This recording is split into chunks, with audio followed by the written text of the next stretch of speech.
अगर वो संस्था इतनी क्रेडिबल थी तो अध्यक्ष महोदय जिन सेंटर्स पे ये परीक्षा हुई उन सेंटर्स का इंफ्रास्ट्रक्चर क्या था, क्या मंत्री जी ने जानकारी की थी इस बात की?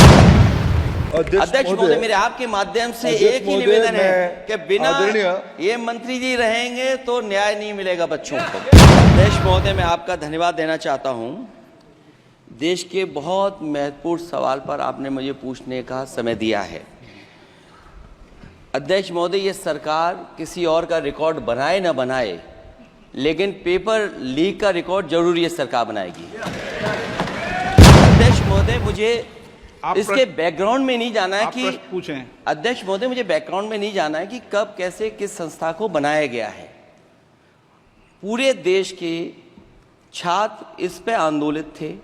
लगातार अखबार और सीबीआई की जांच के बाद चीजें सामने आ रही हैं, लोग पकड़े जा रहे हैं, जेल भेजे जा रहे हैं। मैं अध्यक्ष महोदय आपके माध्यम से पूछना चाहता हूं मंत्री जी से, क्या सेंटर वाइज जिन बच्चों को सबसे ज्यादा नंबर मिले हैं, क्या उसकी सूची जारी करेंगे?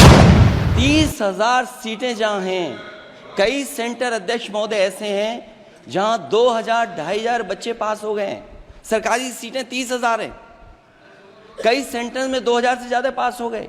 कई प्रदेश के ऐसी जगह है जहां पर कुछ सेंटर से 600 से 650 से ज्यादा सबसे ज्यादा नंबर है। Why we are asking some very simple questions to Honorable Minister. Number one, as this is a systemic issue, what exactly are you doing to fix this issue at a systemic level? Yes. That's the first question. मेरे जो शिक्षा है, मेरे जो संस्कार है, मेरे जो सामाजिक जीवन है, मेरे को मेरे राज्य की, मेरे सूबे की जनता की स्वीकृति मिली है। मैं किसी की, मेरे बौद्धिक और मेरे संस्कार की सर्टिफिकेट मेरे को सारी सदन में किसी से नहीं चाहिए। कि प्रजातंत्र में, देश के प्रजातंत्र में चुन के मेरे नेता प्रधानमंत्री मोदी जी को प्रधानमंत्री की भूमिका दिया है। मैं उनकी निर्णय से यहाँ उत्तर दे रहा हूँ सदन को। बाकी ये कहना चिल्लाने से सच झूठ नहीं हो जाएगा साहब। ये जो कहा गया देश की अभी की एग्जामिनेशन सिस्टम रबिश है सर, इससे दुर्भाग्यजनक बयान देश की नेता प्रतिपक्ष का कुछ नहीं हो सकता है सर। मैं कठोर शब्द से इसको निंदा करता हूं।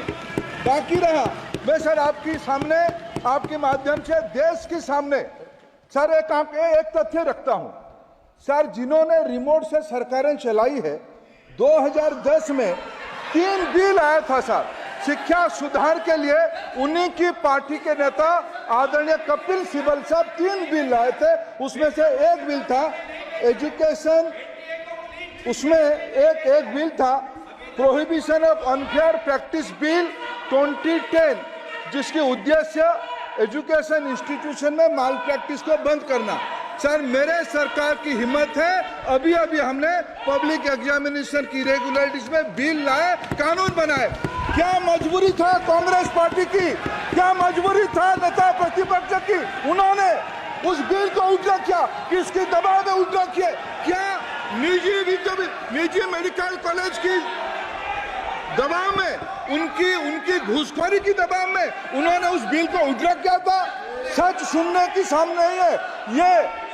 मैं किसी की विद्वता पे प्रश्न नहीं उठाता हूं, लेकिन सच 2010 में शिक्षा सुधार की बिल उन्हीं की सरकार ने लाया था, दबाव में उन्होंने उल्टा किया। ये हमको प्रश्न पूछते हैं।